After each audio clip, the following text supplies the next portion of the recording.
Truth and logic. Let's start by looking at objective and subjective truths.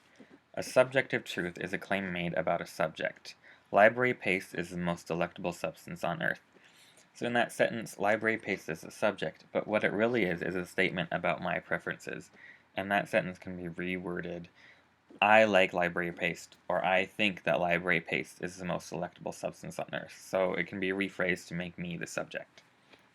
Objective truth is a claim made about an object, such as library paste is a wonder drug that cures all types of cancer. Now this claim could be true even though nobody believed it, and nobody has ever tried it, but who knows, it could be true. Relativism and the correspondence theory of truth. Relativism is a system of beliefs in which truth is a statement of what's true in one's own reality, but not necessarily true in another person's reality. So there are multiple realities. And often what happens is they'll say, well, that's true for you, but not for me. And it makes truth subjective, and it uses both and reasoning. So both my truth and your truth are true.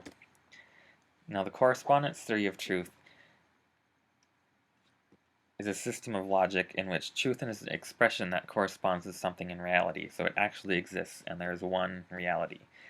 And it often uses objective truth and uses either or reasoning. So either your statement is true or my statement is true, but they're not both true. Logic and the law of non-contradiction. Logic makes up the rules of reasoning. The laws of logic are considered a priori, meaning that they are known before sense experience. You could be a brain in a vat and have knowledge of the laws of logic without any outside information being given to you, because you're just a brain in a vat. You don't have any way of sensing anything, so you just kind of figure that out on your own. The law of non-contradiction states that A cannot be both A and non-A at the same time. So I can't be both hungry and full at the same time and in the same sense. Or I can't be standing and sitting at the same time and in the same sense. I can both be hungry and full at the same time, but not in the same sense. If I am full from eating dinner, but I'm hungry to watch some sort of TV show after I'm done eating dinner. So it's not in the same sense. And the suicide tactic of logic. Suppose someone states that opposites can both be true, and then I state that opposites cannot both be true. So if the other person's statement A is true, then my statement B is true also.